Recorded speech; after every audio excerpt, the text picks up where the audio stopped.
As we begin our worship service, we invite everyone to do the individual silent prayer.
And this time po, we invite everyone na tumayo po tayo at tayo po ay umawit sa ating Panginoon.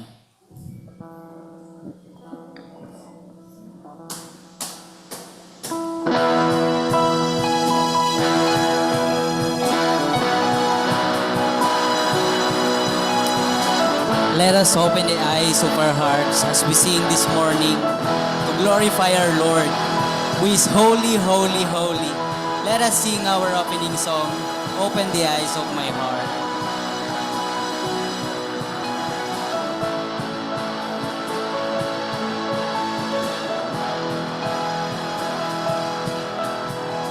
Open the eyes of my heart, Lord. Open the eyes of my heart.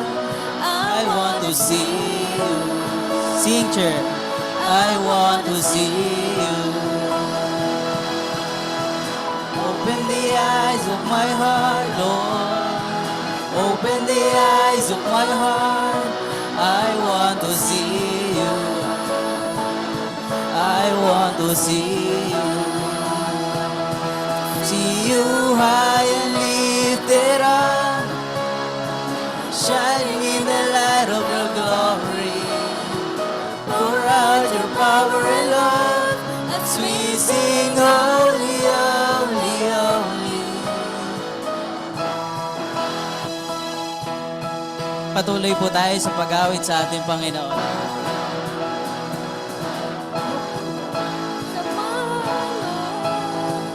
Open the eyes of my heart. I want to see you. I want to see you. Open the eyes of my heart, Lord. Open the eyes of my heart. I want to see you. I want to see you. See you high and lifted up, shining in the light of your glory. Pour out your power and love as we sing holy, holy, holy. High and lifted up, shining in the light of your glory. Pour out your power and love as we sing holy, holy, holy. Holy, holy, holy. Holy, holy, holy. Holy, holy, holy. I want to see you. Holy, holy, holy. Holy, holy, holy.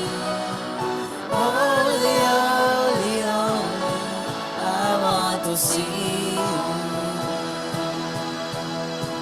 Holy, holy, holy.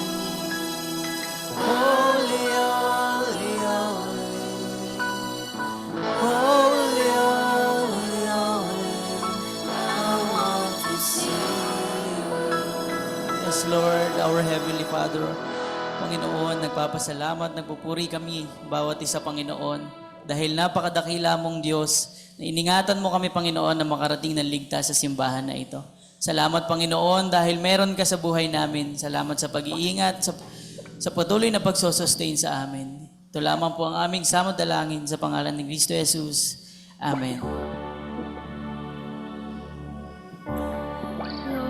Glory be to the Father and to the Son and to the Holy Ghost, as it was in the beginning, is now and ever shall be, world without end. Amen. Amen. Maaari na pong umaupo ang bawat isa.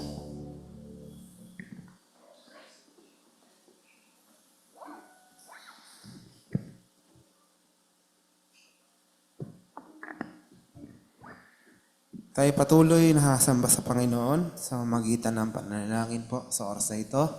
Tayo po isama-samang manalangin sa oras na ito. Ama kong Diyos, dakila kayo at pinupuri ka namin sa kabutihan at sa iyong kadakilaan. Nagpapasalamat kami na kayo ang aming Diyos na aming sinasamba at pinupuri, Panginoon, sa gitna na iyong kongregasyon. Salamat po, Panginoon, dahil sa pribileyo ito na binigay niyo sa amin. Dahil kayo ang Diyos namin na pasiwala na mabuti sa amin. Kayo ang Diyos na nagbigay sa amin ng regalo na hindi niyo pinagkait ang iyong kaisa-isang anak. But ito'y binigay niyo sa amin para lang magkaroon kami ng kaligtasan.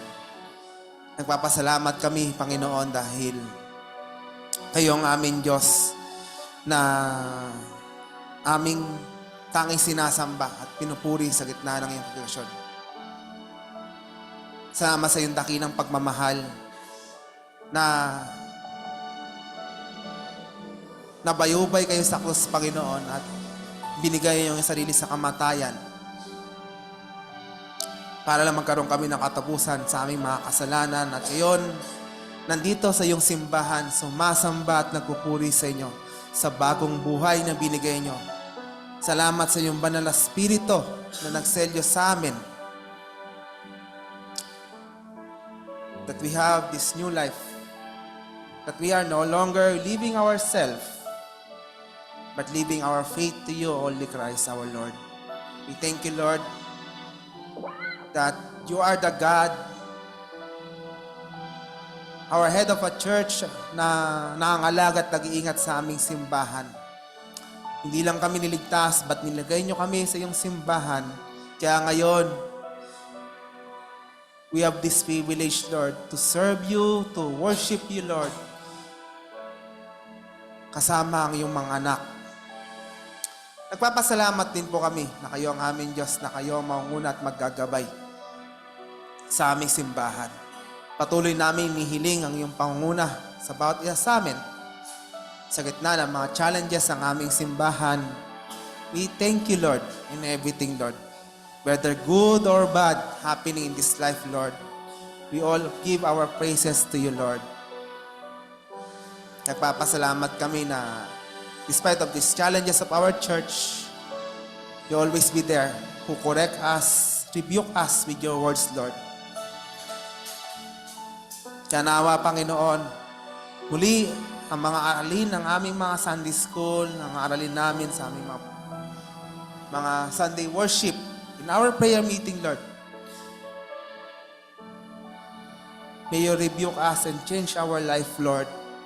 You desire your children, Lord, ay hindi sacrifice and offering, but you desire for your children, Lord, to love you and to put you in our priority in our life, Lord. Lord, help us, Lord, to remember our first love to you. Help us, Lord, na despite, Lord, na maraming bagay ang pumupukaw ng aming oras, maraming bagay ang pagkakataon, Lord, we neglect your words. We neglect your time, Lord, na makipag-usap sa inyo. Through words, through your studying your words, through prayer, Lord, forgive us, Lord. And change our life, Panginoon, na hindi kami, Lord, makain ng sistema ng mundo, mga bagay na magbibigay sa akin ng maling choices sa buhay na ito. Forgive us, Lord, na namamali ang aming pananaw, na napapakita namin pagmamahal sa inyo sa dami naming ginagawa.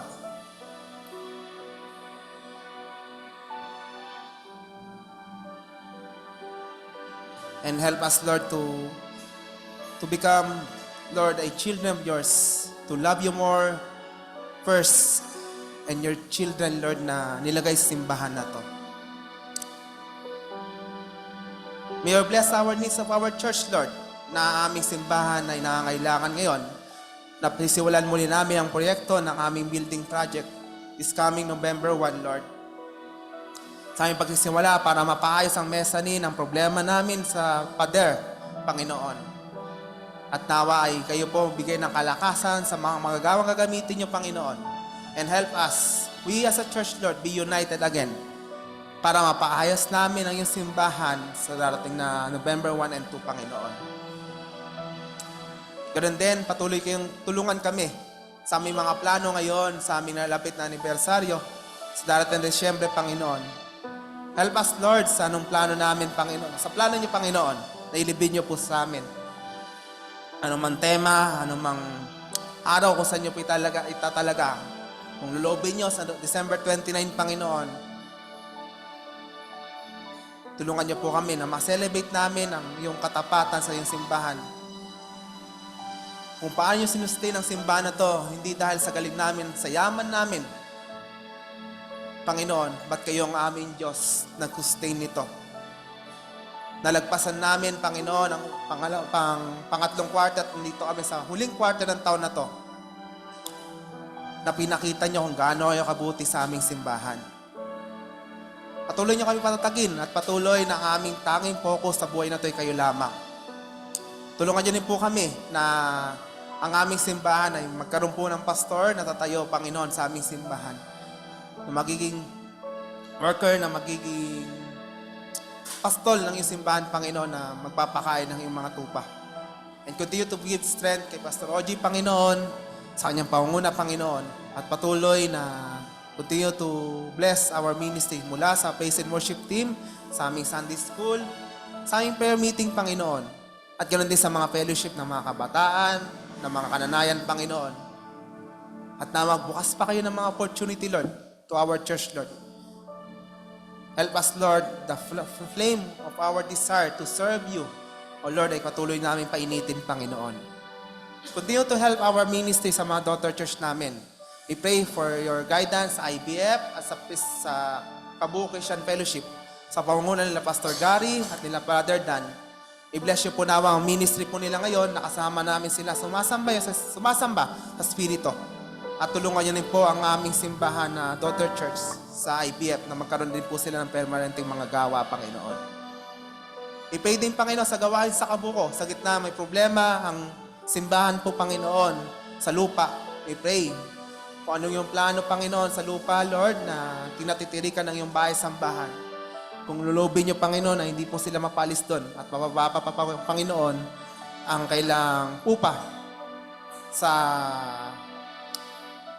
simbahan, Panginoon. Ipuhin niyo pong puso ng Vice Mayor, Panginoon, o may-ari ng lupa, Panginoon, na pababain to or ibigay na po ang lupang ito sa mga kapatiran namin sa Kabuko, Panginoon.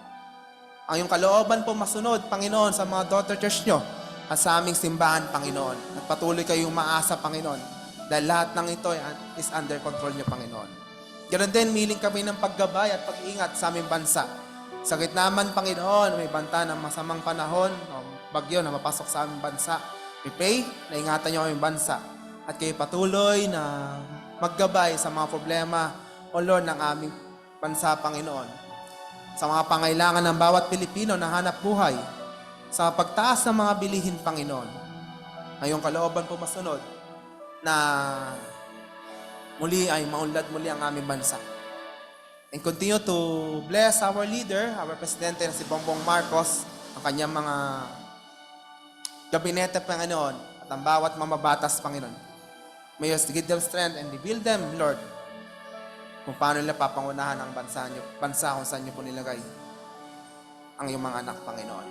And help every Filipino, O Lord, ganun din lalo ng mga mananampalataya, Panginoon, magpasakop, Panginoon, sa otoridad, Panginoon.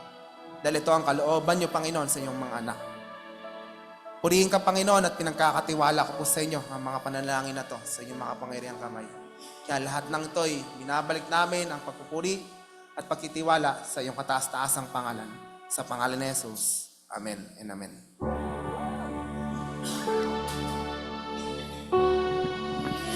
Our prayer, O Lord, hear our prayer, O Lord, incline thine ears to us, and grant us thy peace.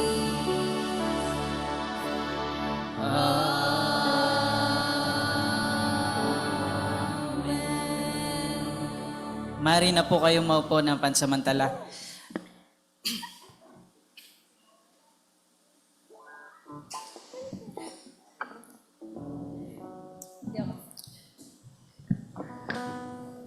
And this time, mga kapatid, tayo naman po ay tutungo sa pag-awit sa ating Panginoon. Mari pong sabayan niyo po kami sa ating pag-awit sa Panginoon.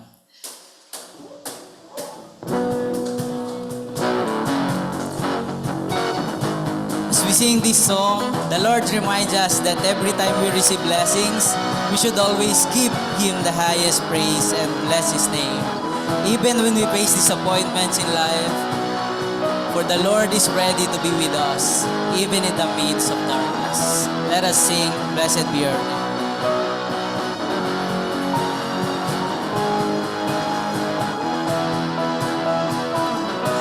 Blessed be your name in the land that is plentiful, where streams of abundance flow.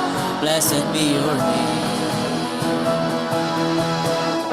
And blessed be your name, found in the desert place. So I walk through the wilderness.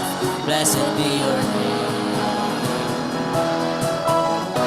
Every blessing you pour out, I turn back to praise. When the darkness closes in, Lord, still I will say, blessed be the name of the Lord.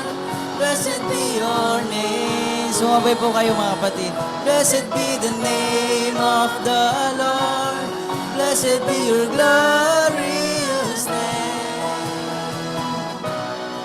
Blessed be your name when the sun shining down on me, when the world's all as it should be. Blessed be your name. Blessed be your name on the road worn with suffering, that was laid in the offering.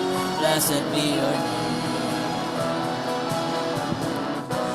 Every blessing you pour out, I turn back to praise. When as close as He, Lord, still I will say, blessed be the name of the Lord, blessed be your name, blessed be the name of the Lord, blessed be your glorious name.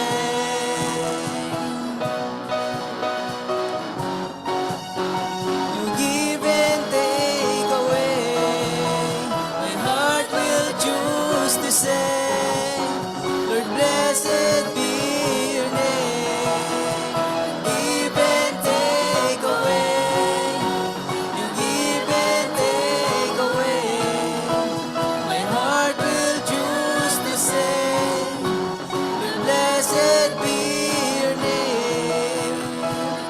Blessed take away, you give and take away, my heart will choose to say, Lord, blessed be your name. Blessed be the name of the Lord, blessed be your name, blessed be the name of the Lord, blessed be your glorious name. The name of the Lord, blessed be your name, blessed be the name of the Lord, blessed be your glorious name.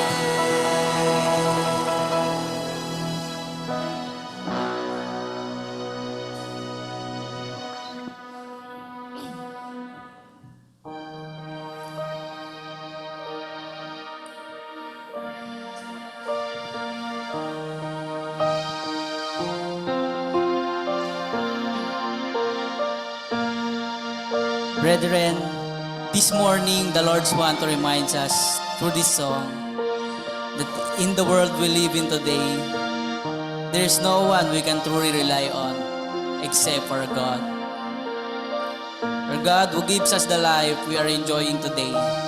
So let us not be ashamed to sing and show our love for the Lord. Let us sing your name. Tumayo po tayo mga kapatid.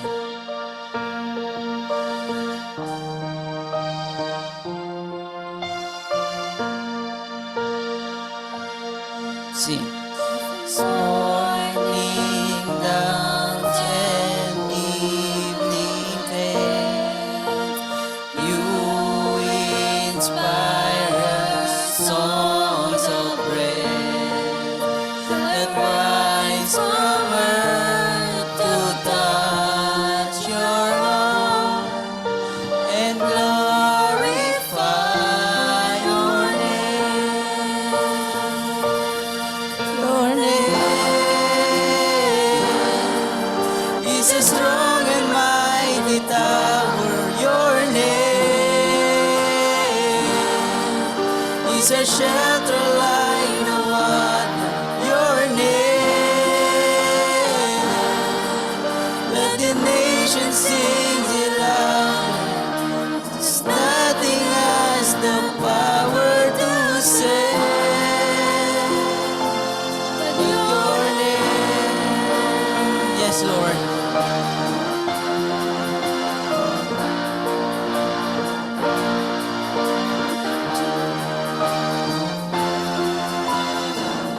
Your name.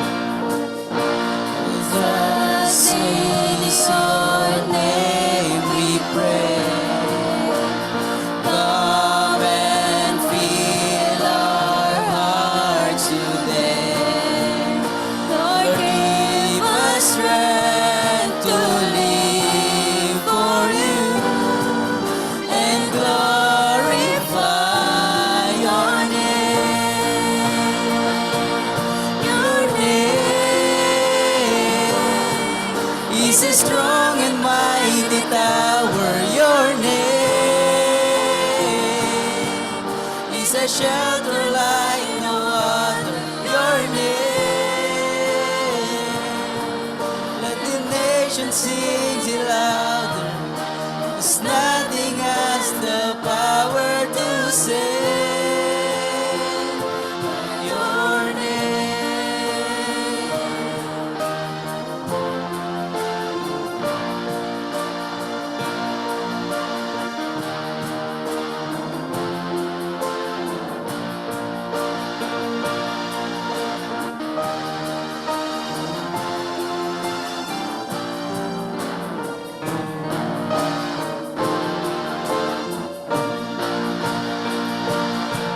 your name is a strong and mighty tower. Your name is a shelter like no other. Your name, let the nation sing it louder, 'cause nothing has the power to save but your name is a strong and mighty tower. Your name is a shelter like no other. Your name, let the nation sing it louder, 'cause nothing has the power to save but your name is a strong and mighty tower. Your name is a shelter like no other. Your name, let the nation sing it louder, 'cause nothing has the power to save but your name. Panginoon naming Diyos, Panginoon, totoo ang mensahe ng iyong awit na walang ibang makakapagligtas sa amin sa mundong ito. Walang iba, Lord, na pwede naming lapitan sa mundong ito. Walang iba na totoong kakampi namin kundi Ikaw, Panginoon. Ikaw na aming Diyos, na kaya mong ibigay ang lahat para sa amin.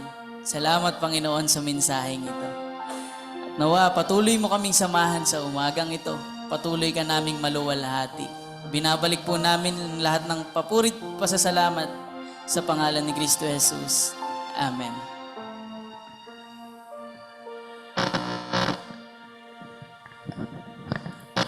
May I request everyone to please remain standing for the reading of the scripture. This is from Revelations chapter 2, verses 8 to 11.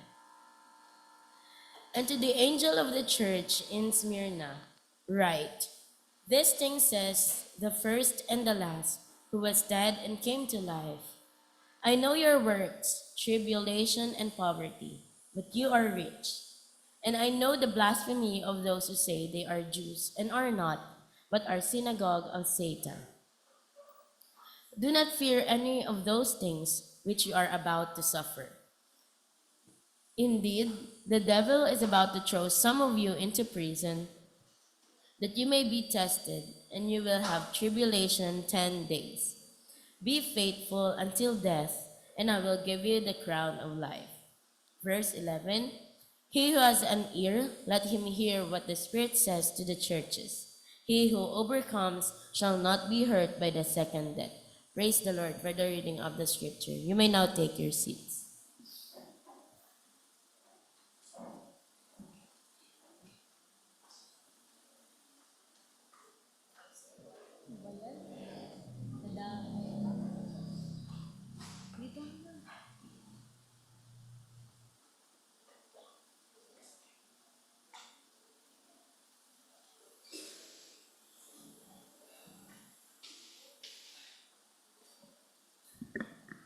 And this time, before tayo ibigay ang time sa ating mga gawa po ngayon for our sharing of the Word of God. And let's give our time sa mga kapatid natin na magbibigay ng tanging bilang para sa ating Panginoon. And habang pinipare sila, ay nagpapasalamat tayo na nakikinig tayo sa handog na awitin para sa Panginoon. Bibigay ni Brother Patterson.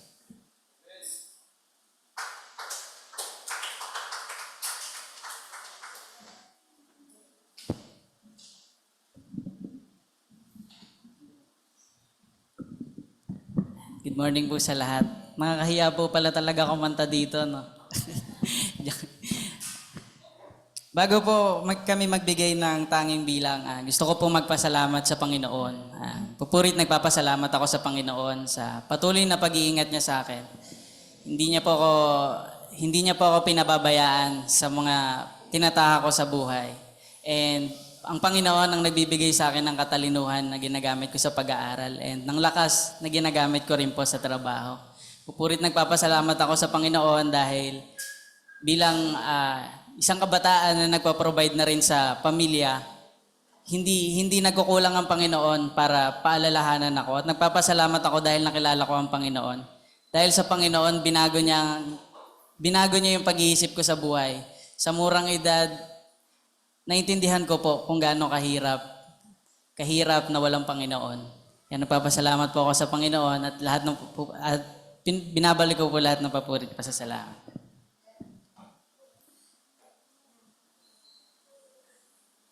And kung may mga nakakaalam po ng kantang to, maaari niyo po kami sabayan.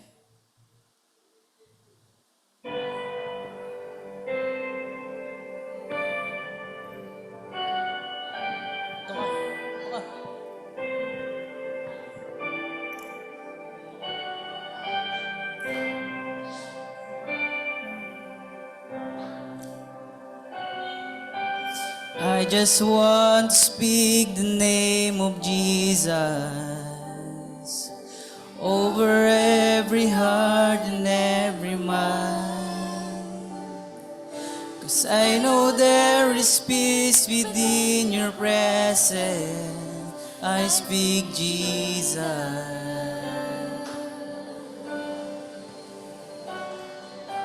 I just want to speak the name of Jesus. Dark addiction. Every dark addiction starts to break. Declaring there is hope. Declaring there is hope and there is I speak Jesus. I speak Jesus. 'Cause your name is power. Your name is power. Your name is healing.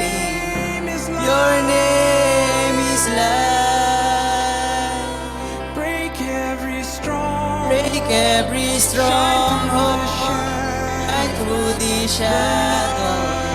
Burn like a fire. I just wanna speak. I just want to speak the name of Jesus. Over fear and all anxiety. To every soul held captive. To every soul held captive by depression. Jesus. I speak Jesus. Your name is power. Your name is power. Your name is healing. Your name is life. Break every stronghold. Break every stronghold.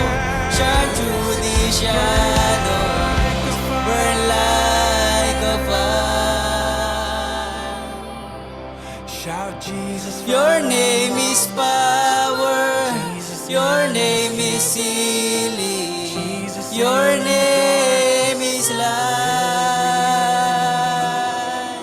Jesus. Break every I stronghold. speak the Shine word. through the shadow. Jesus. Burn like a fire. Shout Jesus from the To mountain. Jesus from the In mountain. the street. Jesus in the streets. In the dark. Jesus in the darkness over every enemy. Jesus for my family. Jesus for my family. I speak the holy name, Jesus. Shout Jesus from Shout Jesus from the mountains. Jesus in the streets. Jesus in the darkness over every enemy. Jesus for my family. I speak the holy name, Jesus.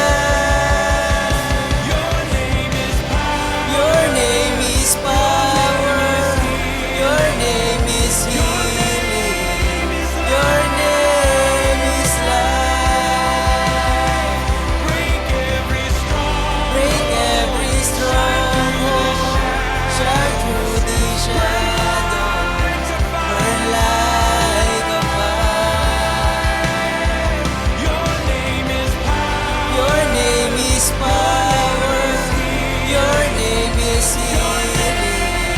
Your name is life.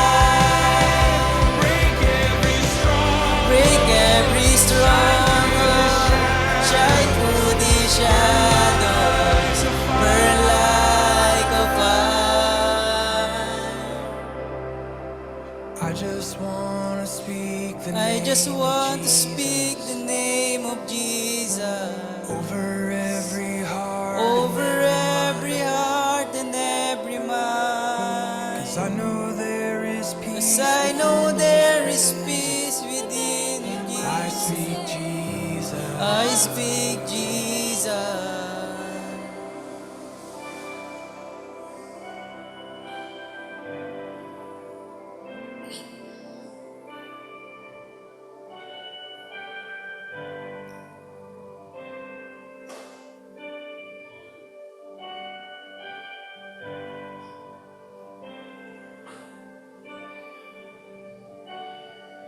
So Jesus from the mountains, Jesus in the streets, Jesus in the darkness over every enemy. Jesus for my family, I speak the holy name, Jesus.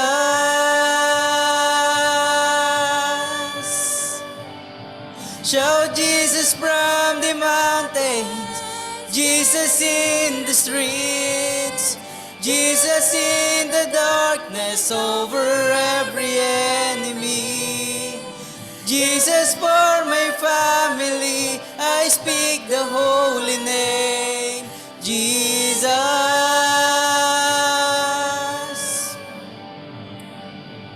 Shout Jesus from the mountains, Jesus in the streets, Jesus in the darkness over every enemy. Jesus for my family, I speak the holy name, Jesus.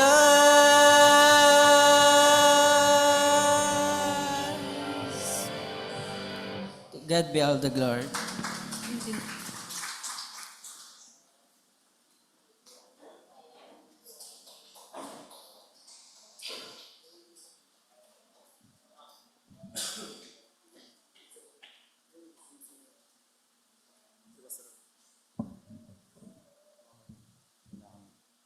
And this time, let's prepare our hearts. At salamat po.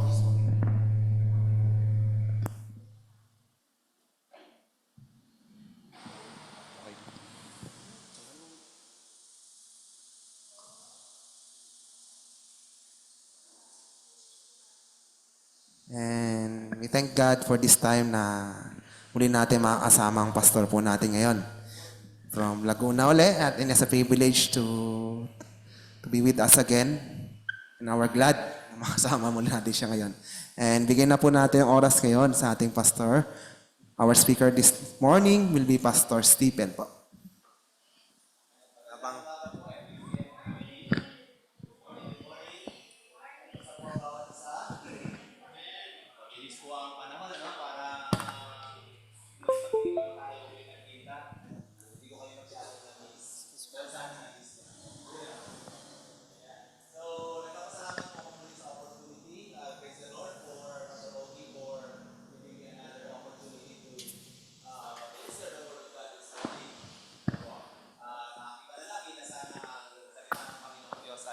Magbigay ng malaking inspirasyon sa ating mga.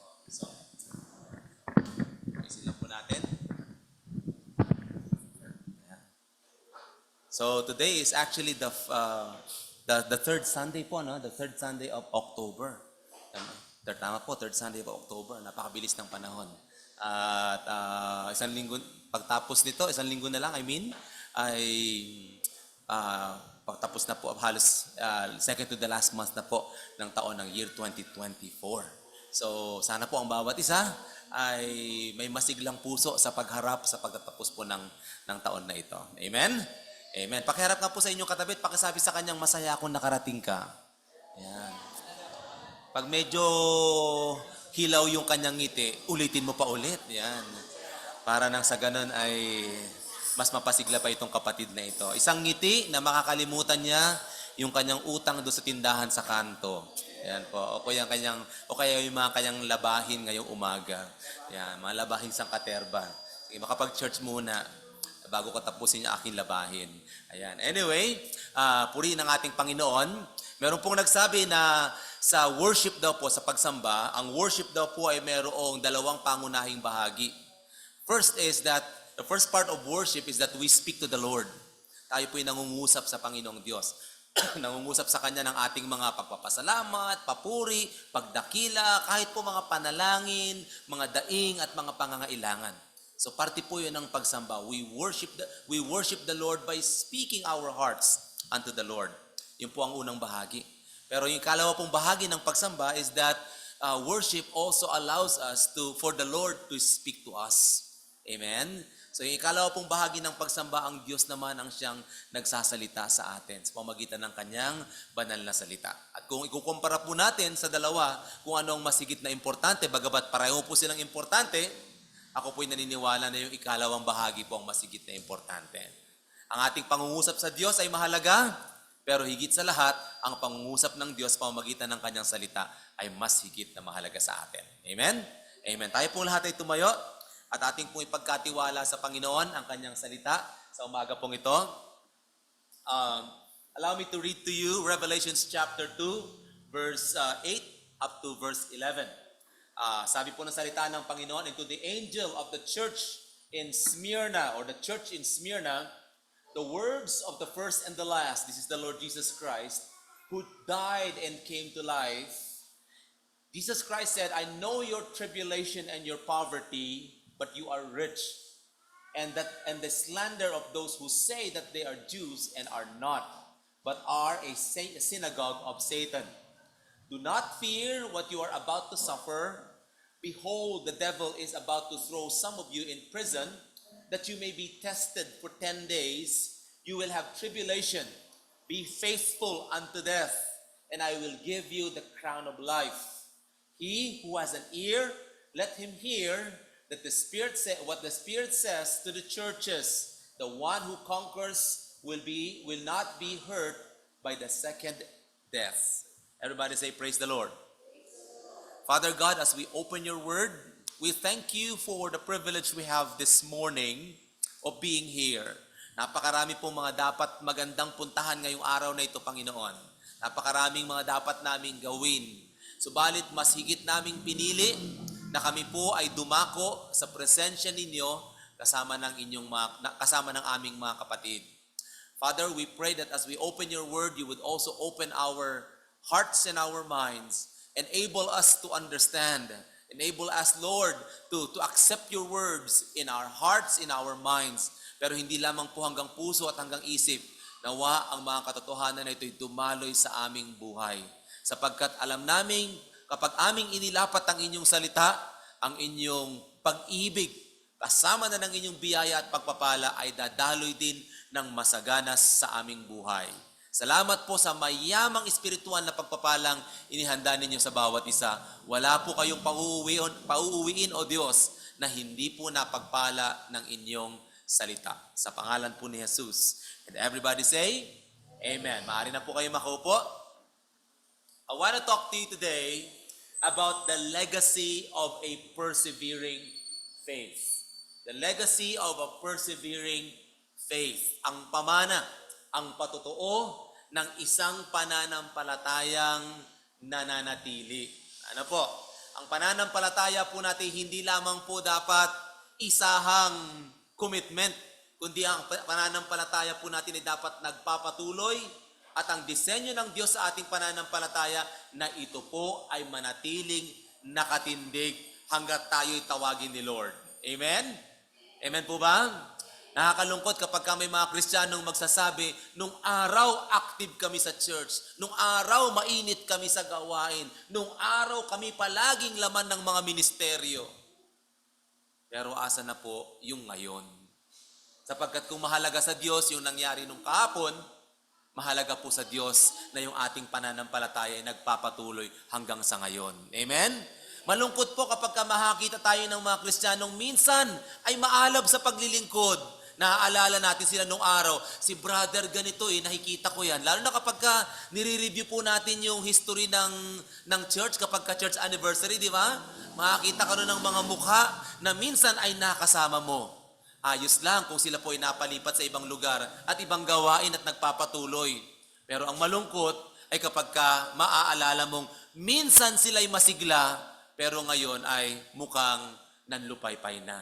Sana hindi po Ang disenyo ng Diyos sa ating mga Kristiyano is that we will have persevering faith. Sabi po ni Warren Wiersbe ay ganito, a faith that is not tested cannot be trusted. Ang pananampalataya daw pong hindi sinubok ay mahirap din daw pong pagkatiwalaan.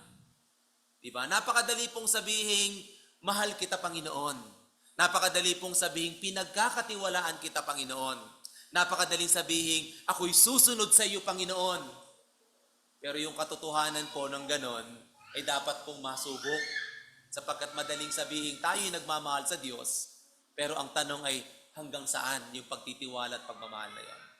Sa practical pong aspeto, lahat po ng mga bagay na ating pong ginagamit, binibili, di ba sinusubukan natin? Tama po ba? Pag bibili po kayo online, hindi niyo alam yung quality ng inyong bibilhin. Ano pong gagawin ninyo? Ano pong gagawin ninyo? Pupunta po kayo sa mga reviews, di ba? Yung mga testimonials ng mga bumili ng product. Pag sinabing, ang sabon na ito ay nakakaputi at nakakakinis ng balat, dapat po mayroong mga sumubok na. Di ba? Nasubukan na yung produkto. At sasabihin nilang, tunay nga na ang sabon na ito ay nagpapatangkad. Hindi po, nagpapaputi pala. Ano po? So, bakit po natin ginagawa yun? Kasi, dapat masubok muna ang isang bagay bago natin pagkatiwalaan. Tama ba mga kapatid? Tama po ba? Kahit po sa relationship, ganyan Di mo man sasabihin na, uy, BFF na tayo. Di ba? Nakilala lang kita after 30 minutes ago. Wala naman pong ganun, di ba? Pag sinabi mong BFF mo yan, kaibigan mo yan, lalo na tigit sa mga dalagat binata po dito, bago mo sasabihin yung I do, magpapakasal ka na at kayo na yung sinasabi nating forever, kung merong forever, dapat subok mo muna itong taong ito. Di ba? Kasi madaling sabihin, mahal kita, I love you, tapat ako sa'yo, pero kinakailangan po yung masubok. Right? Masubok yung intensyon, masubok po ng panahon. Why? Because a faith that is not tested cannot be trusted. At makinig po kayo mga kapatid. Isa po yan sa mga dahilan kung bakit po pinapayagan ng Panginoong Diyos ang pagsubok sa ating buhay. Upang makita kung yung pananampalataya ba natin ay dapat pagkatiwalaan. Amen? Amen po? Madaling sabihin, praise the Lord. Di ba? Lalo na kapag maganda po ang panahon, pagsagana ang panahon, pagmasaya ang panahon. Maraming mga Kristiyano magsasabing, praise the Lord kapag maganda po ang panahon. Pero kapag kapangit na ang panahon, yung praise the Lord ay nagiging erase the Lord. Kaya dapat i-pronounce nyo ng maigi, di ba? Baka yung sinasabi ng katabi mo ay hindi mo maintindihan kung praise the Lord ba o erase the Lord. Kasi magkatunog lang silang dalawa.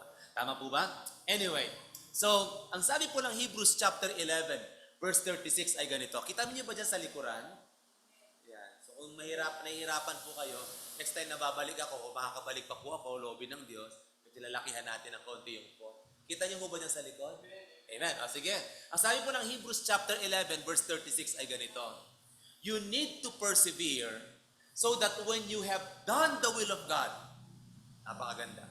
You need to persevere so that when you have done the will of God, through your perseverance, you may receive what is promised. Ganda, hindi ba? Bahagi pala po ng pagganap natin sa kalooban ng Diyos ay ang pagtitiis sa ating pananampalataya. Disenyo pala po yun. Sa Tagalog pa, kinakailangan kayo'y magtiis upang masunod ninyo ang kalooban ng Diyos at matanggap ninyo ang kanyang ipinangako.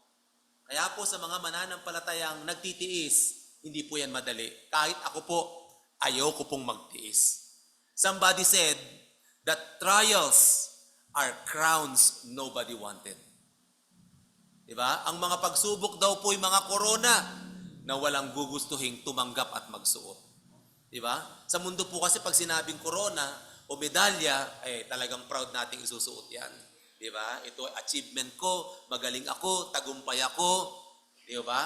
Pag sinabi ikaw ay may corona o may medalya, ikaw ay mayroong kaluwalhatian. But somebody said that that trials, suffering are crowns nobody wanted. Suot mo nga ito, kapatid. Ayoko, sa'yo na lang.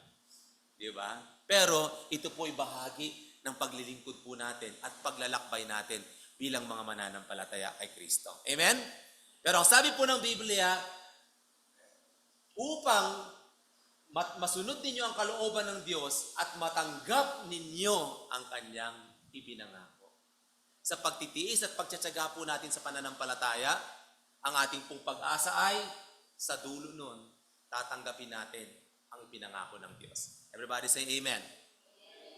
Ang dictionary po, or online,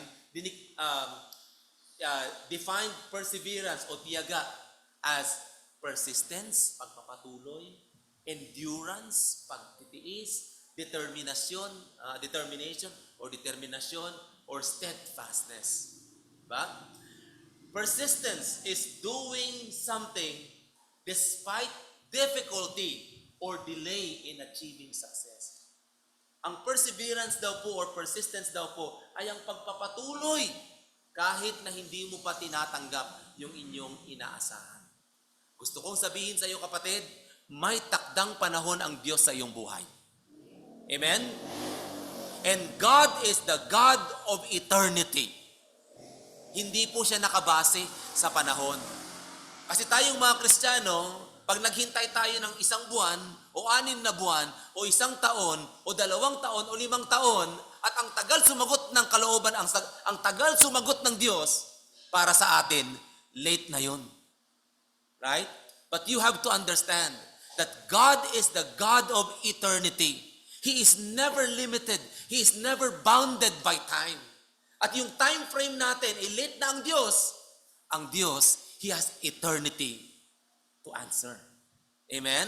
Kaya sabi ng salita ng Panginoon, kung meron mang sa tingin natin, late na ang Diyos, hindi po. May takdang panahon ng Diyos para sa ating buhay. Let's go back to the church in Smyrna. Ano po? At bigyan ko po kayo ng ilang background tungkol po sa church na ito. This is actually, the church in Smyrna is actually one of the 7 churches in the book of Revelation. At sa book of Revelation po, 2 lamang ang church ng Smyrna at Philadelphia na nakatanggap ng commendation without rebuke mula sa Panginoon. Ibig sabihin, sa tingin ng Panginoon, ito ay isang ideal na church. Now, let me give you some background about the church in Smyrna. The church in Smyrna is actually located in an ancient city of modern Turkey.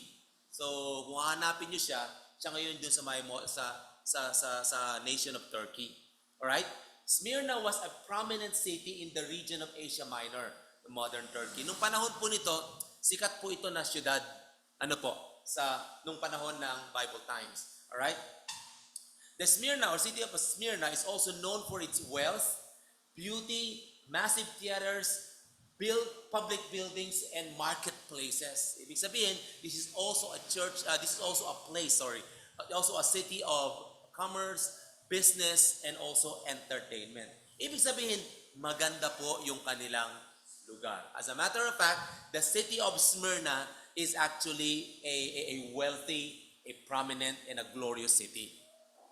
Ngayon, kung ikaw ay isang Kristiyanong nakalagay dito, o nasa city of Smyrna, social ka. Di ba? Kasi mayaman yung city mo. Maraming pribilehiyo yan. Kapag ikaw ay senior citizen, pwede kang makalibre sa mga food chain, sa mga sinihan, at sa mga malls sa city ng Smyrna. Okay? Kasi mayaman po yung kanilang city. Pero, bagamat mayaman po yung lugar ng Smyrna, meron din po itong downside.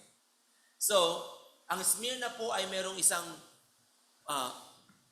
malakas na ties sa Rome. Okay? It has a strong loyalty in Rome. At alam po ninyo noong unang panahon, kapag dinikit po ang Rome at ang Israel o ang mga Jews, Romans at Jews, masyadong mababa ang tingin ng mga Romans sa mga Jews. Ang tingin nila sa mga Jews ay they are a people of no nation. Sila ay mga tao pero wala silang sariling bansa. Bakit? Sila po ay alipin lamang ng Rome. And one of the practices in Smyrna is actually what we call emperor worship. Kailangan sambahin mo yung emperor mo. At yan ay mahigpit na ipinatutupad po sa city of Smyrna. Ang city of Smyrna ay mayroong malaking pabor mula sa Rome, mula sa Roma. Pero parte ng pabor na yon ay yung impluensya ng Rome na kung sino ang naandoon sa tuktok at siya ang emperor, kinakailangan handugan mo siya ng pagsamba. Mayaman yung syudad. Sosyal ng mga nakatira doon. Kaya lang, pag taga doon ka at Kristiyano ka, dapat akapin mo yung tinatawag na emperor worship. So what happens? As a result, Christian there or in the city faced immense persecution because they refused to participate in idol worship or worship the Roman emperor, which was seen as a threat in the state's unity. Ang ibig sabihin, yung mga hindi sumusunod, ano pong tawag dyan? Subversibo, palaban, kaaway ng Estado. At yun po ang lagay ng mga Kristiyano doon. Sila po ay napapalibutan ng kayamanan at katanyagan ng syudad, but they are being persecuted for their faith. They refuse to participate in the Roman worship of emperors. Malinaw po? Malinaw? So, yun po ang kalagayan sa church sa Smyrna. Tatlong bagay po ang bibigyan natin ng punto sa umagang ito. The legacy of a persevering faith.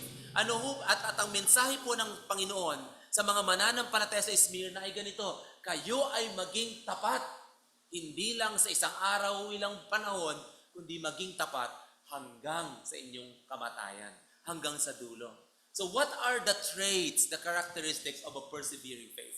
Number one is this, a persevering faith realizes or recognizes the reality of suffering. Ang isa pong pananampalatayang nagpapatuloy, kinikilala niya na parte ng kanyang pananampalataya ang tinatawag po nating suffering. A persevering faith adheres or heeds to the call of steadfastness na siya'y tinatawag ng Panginoon na siya'y magpakatatag. And a persevering faith recognizes, looks forward to the promise of glory. Na bagamat meron pong pagdurusa, na bagamat siya'y tinatawag na magpakatatag, siya'y magpapatuloy sapagkat siya'y nakatingin sa tinatawag po nating pagdating ng kaluwalhatian sa kanyang buhay. Ready na ba kayo mga kapatid? Introduction pa lang po yun. Amen? Yan, pakitapik mo yung katabi mo at pakisabi sa kanya, okay ka lang. Yan. Mag-persevere ka kapatid. Parte yan ng ating pananampalataya sa umagang ito. Amen?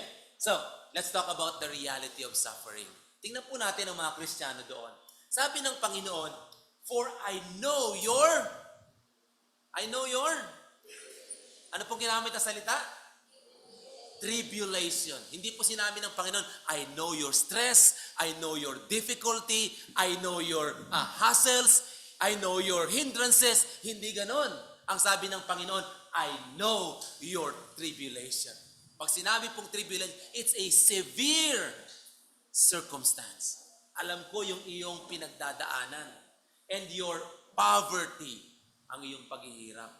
Alam nyo, madali pong kung meron kang problema, pero may pera ka, ayos lang. Agree po ba kayo? Diba? Kahit maraming stress, basta maraming pera, okay lang. Di po ba? Agree po ba kayo? Di ba kayo agree? Kasi yung marami ka ng problema, wala ka pang pera. Saan yung pipiliin nyo? Doon sa maraming problema na maraming pera? O marami ng problema, wala pang pera? Saan nyo gugustuhin? Doon na lang sa pangalawa siguro, no? Sa una na lang siguro, no? Sa una na lang. Okay. Sasabihin, wala pa akong gustong piliin eh. Pero sige na lang kung pipili ako, doon na lang ako sa una. Itong church na ito, Sabi niya, I know your tribulation and I know your poverty. Mahirap na ang sitwasyon mo, wala ka pang pera. Di ba? O mahirap ka pa. Pero ang sabi ng Lord sa kanila, but you are rich. Amen? Sa tingin ko, sa aking pananaw, sa aking puso at sa iyong aking mata, ang sabi ng Panginoon, kayo'y mayaman. Amen? And, ang sabi ng Lord, your tribulation, your poverty, and the slander of those. Alam mo, pag meron ka ng malaking problema, wala ka pang pera. Pero may mga tao nagsasabi sa iyo, kaya mo yan, galingan mo, tiwala lang, magpakatatag ka, okay lang yan, kakayanin mo yan. Siguro, medyo gumagaan-gaan sa dibdib. Pero hindi. Sabi nila, may tribulation na, wala pang pera, at meron pang mga kita mo na, born again ka kasi eh. Anong nangyari? Tuloy sa buhay mo. Di ba?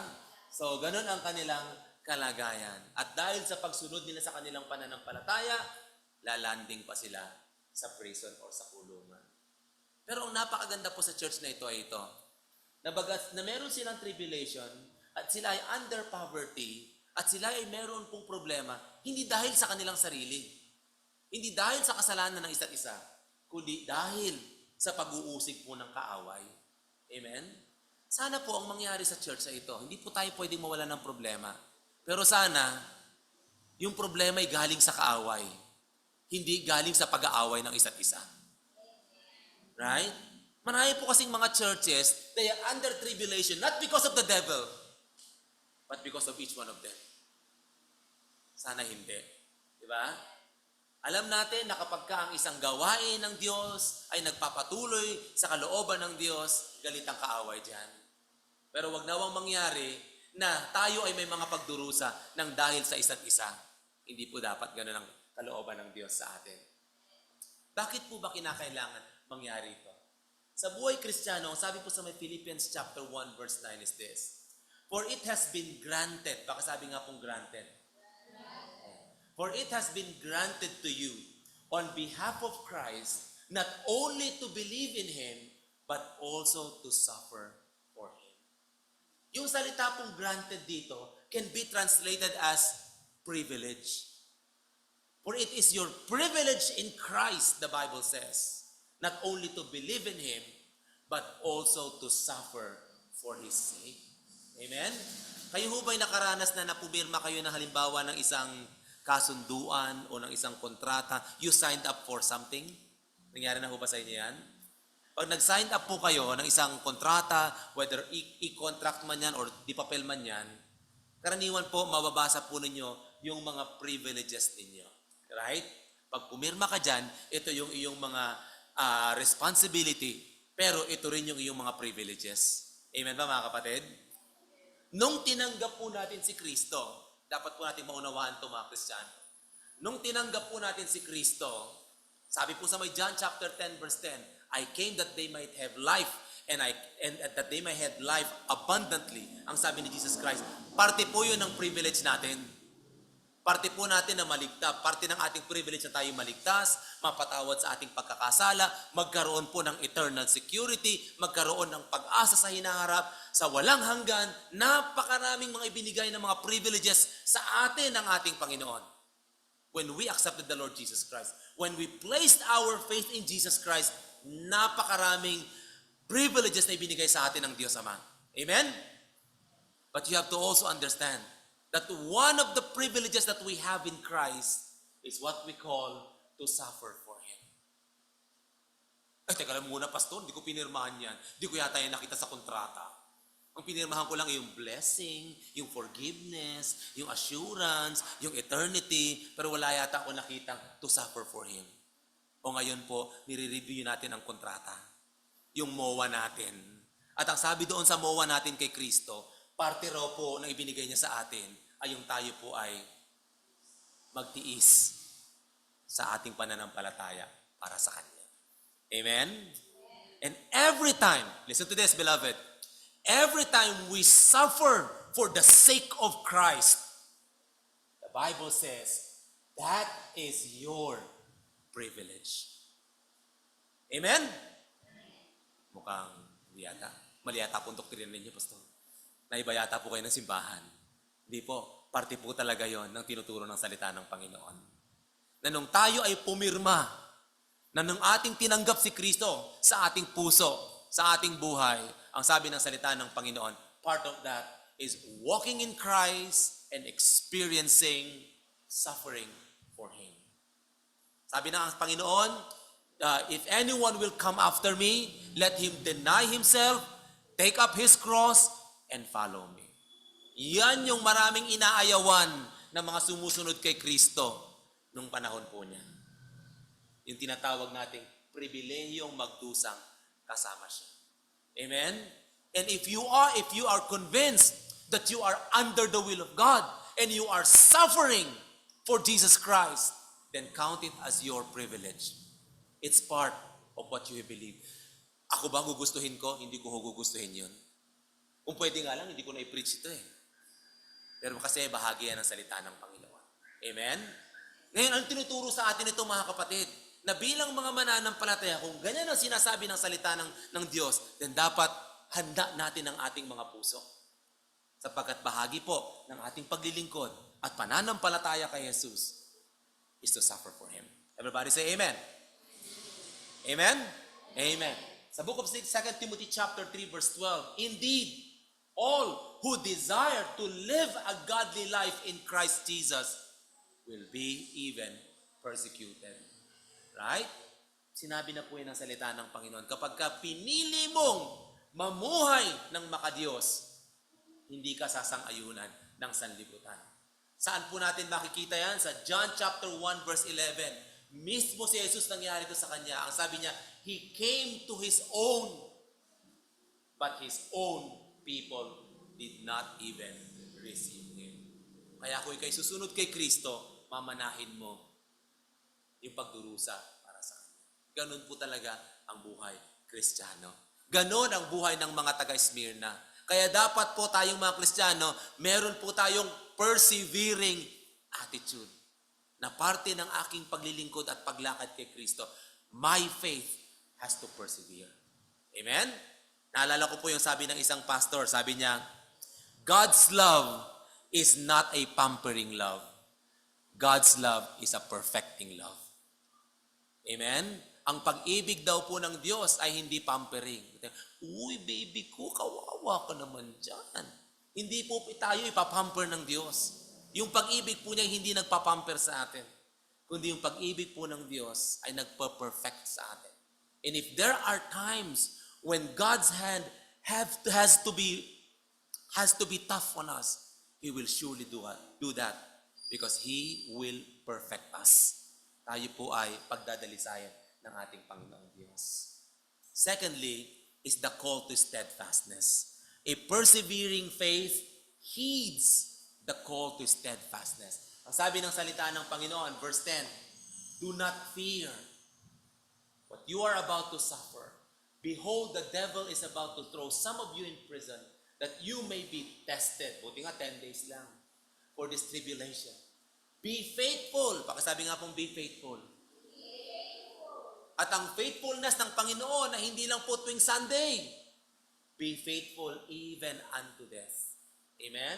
Hanggat tawagin ka ni Lord. And I will give you the crown of life. He who has an ear, let him hear what the Spirit says. The one who conquers will not be hurt by the second death. Ano po yung tawag dito ng Panginoon? Sabi niya, do not fear. Baka sabi nga, do not fear. Pag humaharap daw po tayo sa tribulation, huwag daw po tayong matakot. Secondly, sabi niya, be faithful. Baka sabi nga pong, be faithful. Yan. Be faithful. Pag humarap po tayo sa tribulation, be faithful. Magtapat ka sa Panginoon. And the Bible says, let Him hear. Allow the Lord to speak to you. In times of tribulations, definitely, God will speak. Amen? Mangungusap at mangungusap po ang Panginoon sa atin. Tanungin ko kayo mga kapatid, naniniwala po ba kayo na ang mga pagdurusa, ang mga pagsubok ay nagpapatatag ng ating pananampalataya?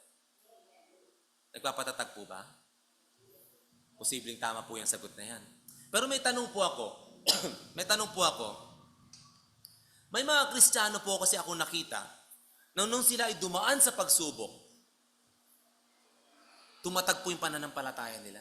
Kumapit sila sa Panginoon. Lord, kailangan kita. Ikaw ang aking kalakasan. Panginoon, gabayan mo ako, patatagin mo ako, Panginoon. May mga mananampalataya na nung sila ay dumaan sa pagsubok, tumibay yung kanilang pananampalataya. Tama po ba? May mga kilala kayong ganon? May mga kilala po kong ganon. Pero meron din po kung mga mananampalatayang nakita, mga Kristiyanong nakita, na nung sila ay sinubok, nagtampo sa Diyos. Nagalit. Yung iba nga po, tumalikod pa eh. Ayoko nang mag-pray, ayoko nang magbasa ng Bible, ayoko nang mag-church, ayoko nang mag-ministry. Biruin mo, nagtatapat ako sa Diyos, ganito mangyayari sa buhay ko. May mga ganon. Dumaan ang pagsubok, may mga mananampalatayang lalong kumapit sa Diyos, tumibay ang pananampalataya. May mga Kristiyano ding bumitaw, nanlamig, at nagtampo sa Diyos. Ang tanong ay, ang pagsubok po ba ay nakakapagpatibay ng pananampalataya? Doon naman tayo sa kabilang banda. Ang pagpapala po ba ay nakakapagpalapit sa Diyos? Kasaganaan, kasiyahan, mga pagpapala, material, kayamanan, nakakapagpalapit po ba sa Diyos? Ganito po akin nakita. May mga Kristiyano po ako nakita na nung sila ay dumaan sa mga pagpapala, promotions, kasaganahan, kasayahan ng buhay, lalo sila naging malapit sa Diyos. Panginoon, ikaw ang dakilang tagipagbigay ng pagpapala. Pinagpala mo ako ng magandang trabaho. Sumagana ang aking negosyo. O Diyos, lumaki ang aming kabuhayan. Salamat. At ang nangyari sa mga Kristiyanong yun, mas lalo sila nagtapat sa Panginoon. Nagbigay, sumuporta sa gawain, at mas lalo silang tumibay sa pananampalataya. Pero meron din naman akong mga Kristiyanong nakita na nung sila ay pinagpala na, sumagana na, lumaki na ang kabuhayan, gumanda na ang buhay, umunlad na, bakit pa ako magsisimba? Marami na akong pera. Di ba? Pastor, di na muna ako masimba kasi busy ako sa negosyo ko. Di ba? Nung dati nagpipray, Lord, papalain mo yung trabaho ko. Nung na-promote na, hindi na po ako makapag-church, busy na ako sa trabaho. So, may mga taong nung sila ay sinubok, tumibay ang pananampalataya. May mga taong nung sila ay sinubok, bumigay sa pananampalataya. May mga taong nung sila ay pinagpala at sumagana, tumibay sa pananampalataya. Meron din naman mga taong nung sila ay sumagana, nawala sa pananampalataya. Ang tanong ngayon, ang pagsubok ba ay nagpapatibay ng ating pananampalataya? Ang pagsagana ba ay nakakapagpatibay ng ating pananampalataya? Ang sagot ko po ay ito. Hindi. Ang pagsubok at ang kasaganahan, ang ginagawa niyan, nire-reveal niya lang kung anong klaseng pananampalataya mayroon ka. Nakuha po ninyo? Nakuha po ninyo mga kapatid? Kapag ka ang puso mo ay tama sa Diyos at dumating ang pagsubok, lalong kakapit ang puso na yan sa Diyos. Bakit? Sapagkat siya ay nasa Diyos. Kung ang puso mo ay nasa Diyos at dumating ang kasaganahan, ang pagpapala, ang kasayahan, yung pusong yan ay lalong magpapasalamat at kakapit sa Diyos. Bakit? Sapagkat yung pusong yan ay tama sa Diyos. Pero kapag ka ang pusong yan ay hindi tama sa Diyos, pag dumating ang pagsubok, magtatampo yan, magagalit yan at lalayo yan sa Diyos. Bakit? Sapagkat ang pusong yan ay malayo sa Diyos. Kuha ninyo? At ang pusong yan, kapag hindi yan tama sa Diyos, binigyan mo yan ng tagumpay, binigyan mo yan ng yaman, binigyan mo yan ng kasaganahan, lalo yang lalayo sa Diyos sapagkat ang pusong yan ay wala sa Diyos. Nakuha po ninyo mga kapatid? So kung ang ipinadadala sa atin ng Diyos ay pagsubok o kasaganahan, kung ano yung puso na mayroon tayo, ganun ang magiging reaksyon nun sa mga bagay at kaganapan ng ating buhay. Everybody say, praise the Lord. Kuha po ba ninyo? Kaya po, napakahalaga na yung puso natin ay laging dapat wasto sa harapan ng Panginoong Diyos. And mind you mga kapatid, hindi po na pinapayagan ng Diyos ang pagsubok sa buhay ng tao. Hindi po dahil gustong malaman ng Diyos kung anong pananampalataya mayroon ka. Alam ng Diyos, kilala ng Diyos, sukat ng Diyos ang pananampalatayang mayroon ka. bakit po ako sinusubok ng Diyos? Bakit po pinapayagan ng Diyos na dumating ang pagsubok sa aking buhay? Pinapayagan ng Diyos na dumating ang pagsubok sa buhay natin. Hindi dahil gusto niyang malaman kung anong klaseng pananampalataya mayroon ka. Ang gusto ng Diyos ay ito. Pinapayagan niya ang pagsubok dahil nais niya na malaman mo kung anong klaseng pananampalataya mayroon ka. Alam na niya yung pananampalataya mo. Ikaw kapatid, kilala mo ba at sukat mo ba yung pananampalatayang mayroon ka? Amen? So whether it is tribulation or whether it is success or prosperity, God wants to reveal our hearts to ourselves. Nais ipakita ng Diyos yung puso natin sa atin. Amen? Kaya ang sabi niya, sa pagdating ng pagsubok ng tribulation, do not fear. It's about the heart. Be faithful. It's about the heart. Hear. It's about the heart. Kahapon ninyo, sinasabi dito ng Panginoon, yung tribulation ninyo, yung pagdurusang dumadaan sa inyo, Church of Smyrna, mapagtatagumpayan yan. You will persevere if your heart is in line with God. Amen? Kung ang inyong puso ay nakakapit sa ating Panginoong Diyos. Everybody say, praise the Lord. Amen. Let's move on to the third one. The promise of glory. Bakit tapik ngayon pakasabi mo sa katabi mo, oh, huli na to. Yan. So, konting tiis na lang. Amen. Hindi lamang po recognition of tribulation, hindi lamang po call to steadfastness, but a persevering faith looks forward to the promise of glory. Alam niyo mga kapatid, tayo po'y nagtitiis, hindi po dahil alam nating may mga pagtitiis, hindi po dahil tayo tinatawag na magtiis, kundi tayo rin po ay nagtitiis sapagkat alam nating sa lahat ng ating pagtitiis, meron pong kalawalhatian na nakahanda para sa atin. Amen? Malimit ko pong sabihin, the Christian life is a story that will end in glory. Amen? Ang buhay ng Kristiyano ay isang kwento na mauuwi sa kaluwalhatian. Bakit? Yan ang pangako ng Panginoon. Sabi niya, do not fear, you're about to suffer. Be faithful unto death, and I will give you the crown of life. Korona ng buhay. He who has an ear, let him hear what the Spirit says. The one who conquers will not be hurt by the second death. Pag-aralan po natin itong dalawang ito. I will give you the crown of life. Pakasabi nga pong crown of life. Ano ba itong crown of life na ito? Yan. Sa James chapter 1 verse 12, sabi ng Bible, let's read together. Ready? Begin.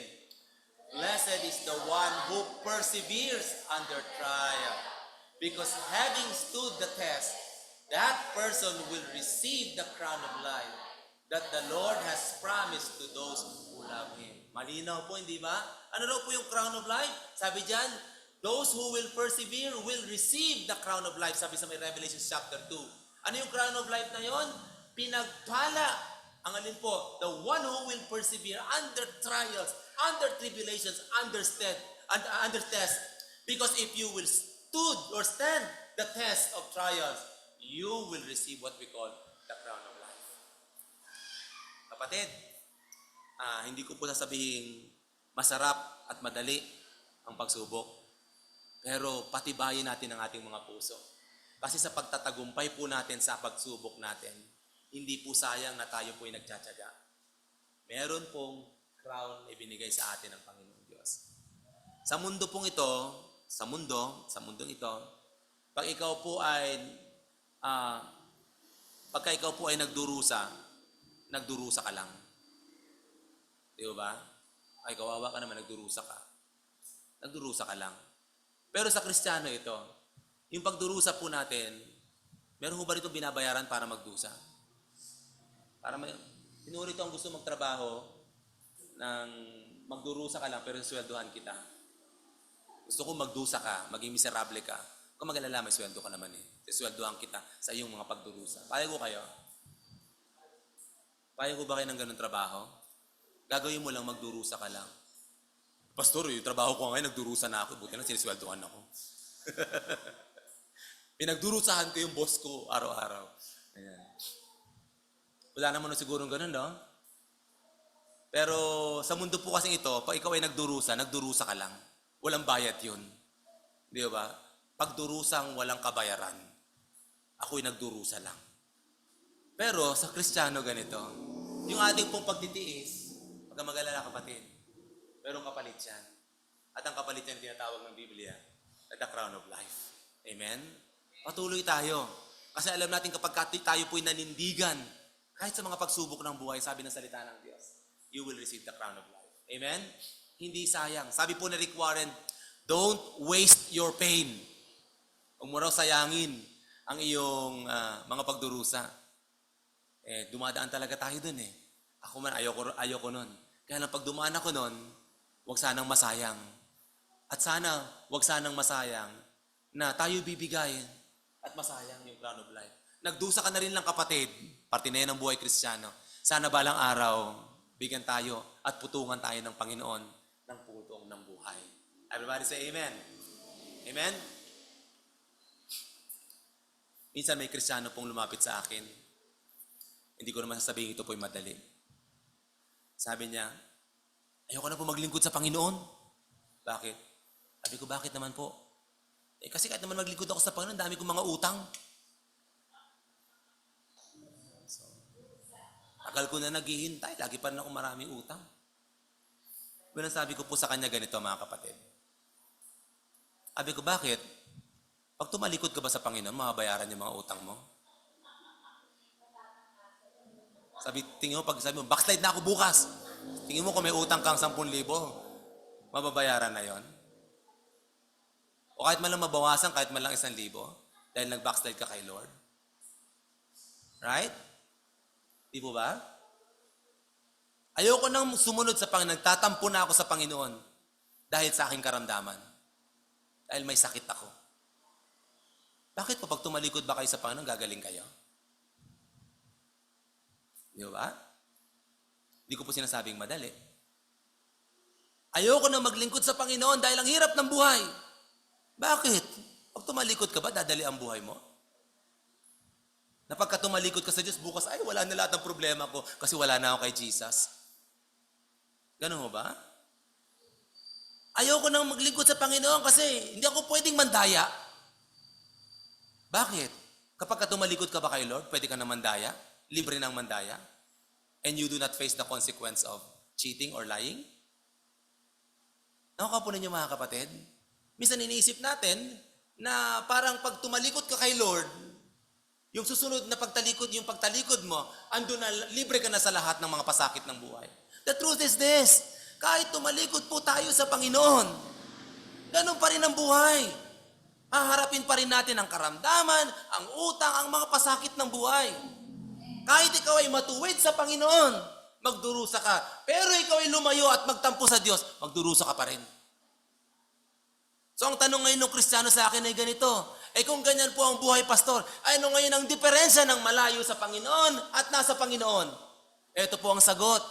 Kapag ka malayo ka sa Panginoon at ikaw ay nasa pagdurusa, mag-isa ka. Pero kapag ka ikaw ay nasa Panginoon at ikaw ay dumanas ng pagdurusa, kasama mo ang Diyos. Amen? At yun ang pinakamalaking sikreto ng tagumpay. Amen?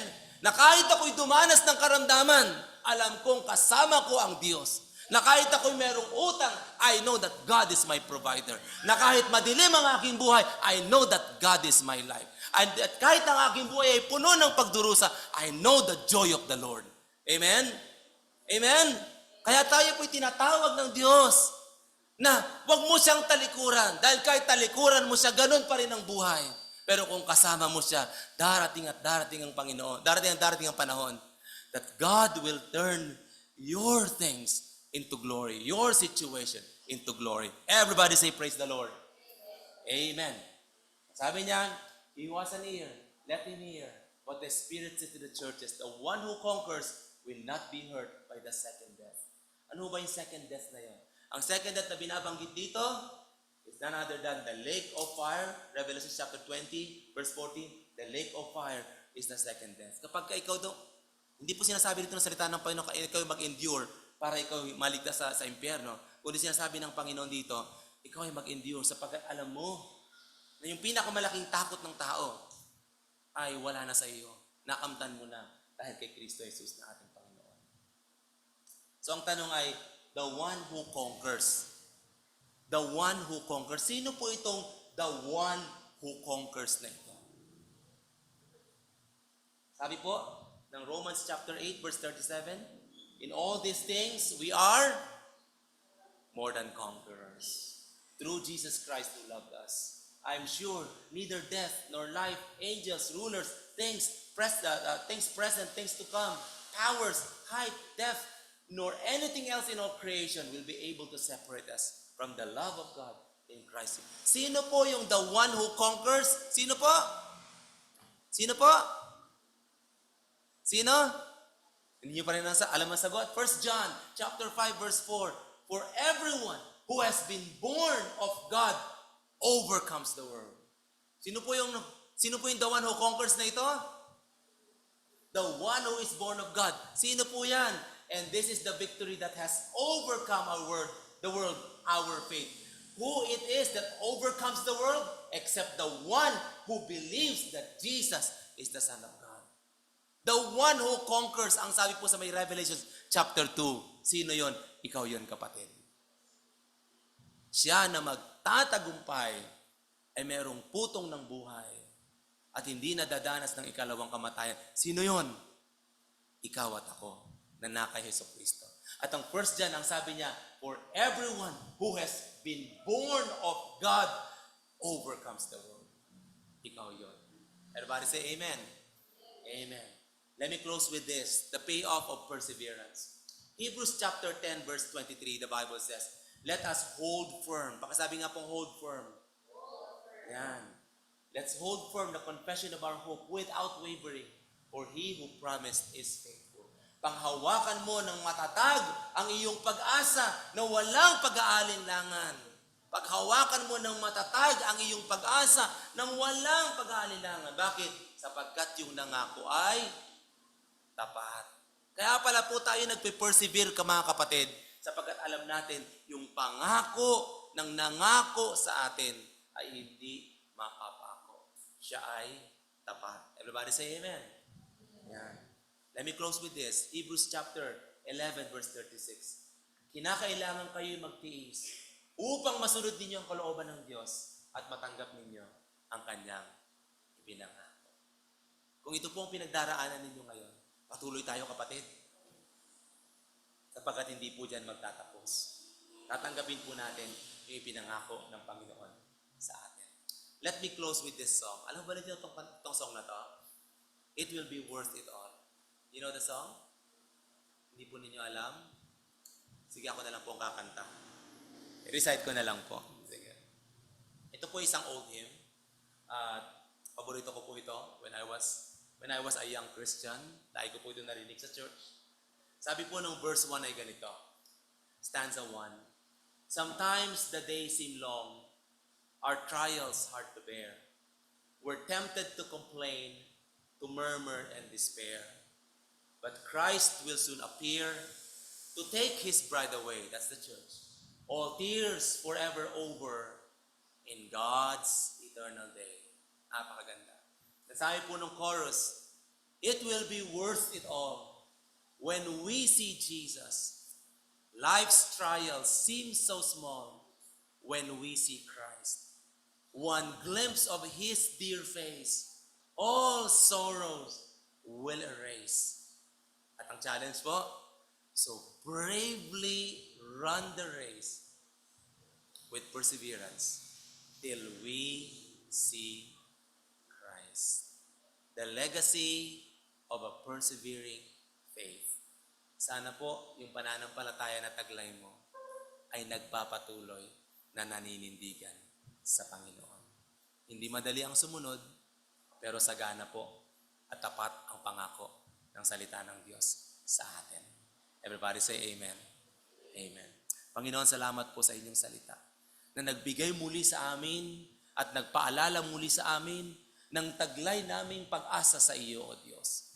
Na sa habang kami lumalakad sa sanlibutan nito, kami dumaranas ng pagsubok at kabigatan, may mga pagkakataon ng aming mga puso ay nanlulupaypay.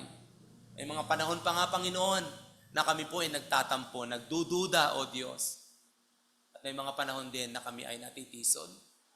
Pero salamat, sapagkat Ikaw ay tapat na nangako sa amin.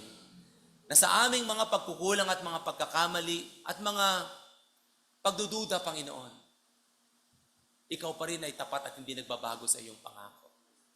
Ang panalangin ko po sa mga kapatiran sa church na ito, na alam kong ang bawat sa amin may mga pinagdaraan ng mga kabigatan. Dalangin ko, Diyos, patibayin mo ang aming mga puso. At gaya po ng iglesia sa Smyrna, ipaalala mo sa amin na siya na magtatagumpay sa mga pagsubok ay tatanggap ng putong ng buhay. At hindi niya kinakailangang katakutan, maging ang ikalawang kamatayan.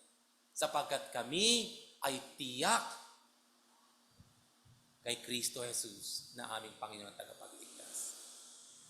Dalangin ko na ang mga salitang ito ay maging inspirasyon namin upang kami magpatuloy na manindigan, sumunod, magtapat sa iyo, o aming Panginoon. Salamat po sa ngalan ni Jesus. Amen and amen. Salamat po muli ng marami. Pagpalain po kayo ng ating Diyos na buhay. Amen.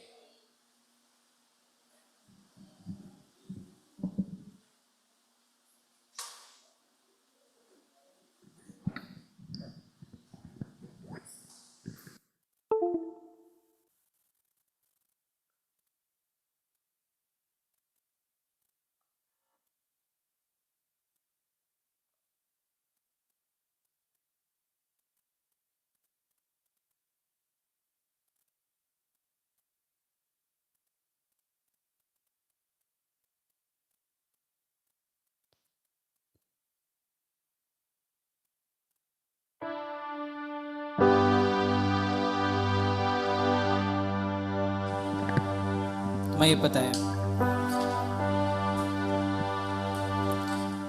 Praise God from whom all blessings flow. Praise Him, all creatures here below. Praise Him above the heavenly. Praise Father, Son, and Holy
Narito na po tayo maupo.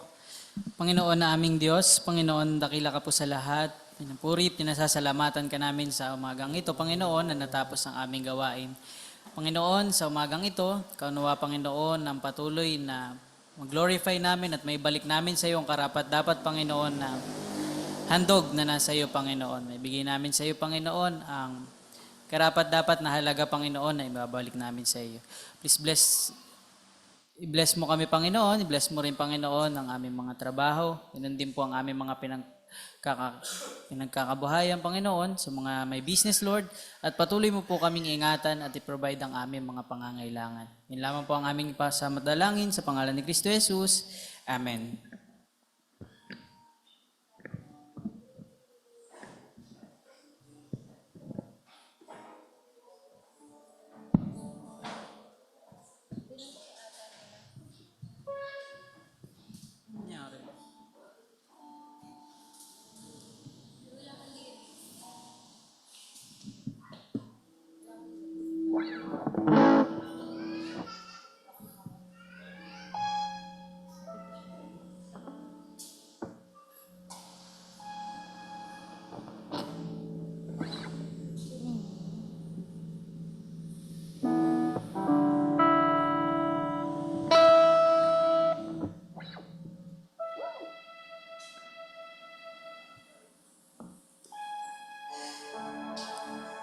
And this time, habang pinapaikot po ang ating offering, tayo po ay umawit ng ating closing song.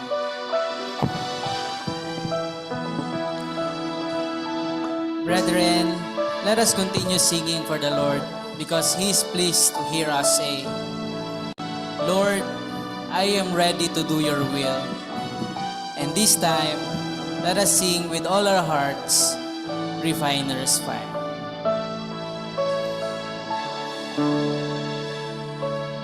Sing. Purify my heart, let me be as gold and precious silver. Purify my heart, let me be as gold, pure gold, refiner's fire. My heart's one desire is to be holy, set apart for you, Lord.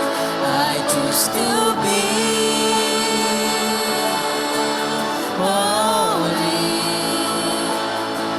set apart for you, my Master, ready to do your will. Tumayo po tayo, mga kapatid. Purify my heart, cleanse me from within, and make me holy. Purify my heart, cleanse me from deep within, refiner's fire. My heart's one desire is to be holy, set apart for you, Lord. I choose to be holy, set apart for you, my Master, ready to do your will.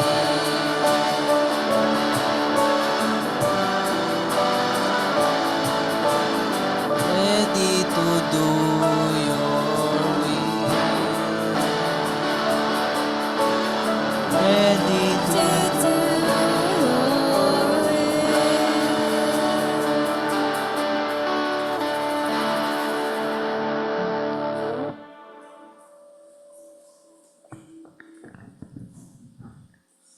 Let's pray. Lord God, Heavenly Father, we praise and thank you, Lord, for this wonderful day given us, oh God. Thank you, Lord, sa aming gawain na natapos, Panginoon. Salamat sa awitan, Panginoon, maging sa presensya ng bawat isa. Salamat, Panginoon, maging sa inyong presensya sa aming kalagitnaan, holding on your promises, Lord, na one of your promises, Lord, na if there's two or more gathered in your name, you are in the midst of us, Panginoon. Maraming salamat po.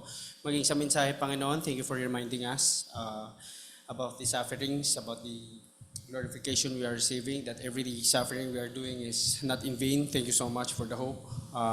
Bless these thoughts in our hearts and mind. Maging sa aming, tulungan mo kami, Panginoon, na may apply ito sa aming daily living in our this lifelong journey, Panginoon. Salamat, Panginoon, patuloy sa mga kasama namin, Lord, na hindi namin kasama. Patuloy, Lord, na kayo magpaalala sa kanila, mag-ingat sa kanila, Panginoon, at makasama namin sila sa susunod na gawain, maging sa aming pagsama-samantalang pag-iwalay. Panginoon, kayo mag-ingat sa amin, magbalik sa amin sa susunod na gawain. Ito po aming sinasama at pinapanalangin sa matamis na pangalan ni Jesus. Amen. And now to him is able to keep you from stumbling and to present you faultless before the presence of glory with exceeding joy. To God our Savior, who alone is wise, be glory and majesty, dominion and power, both now and forever. Amen and amen.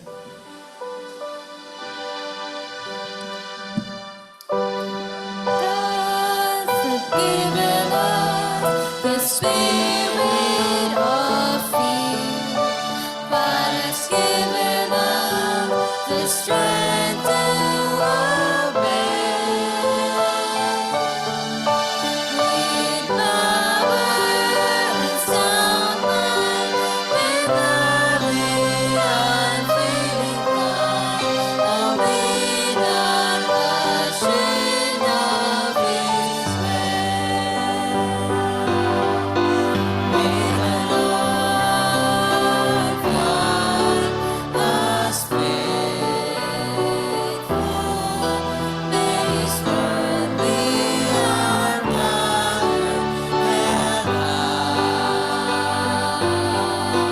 With an Lord God us faithful, every day though we die.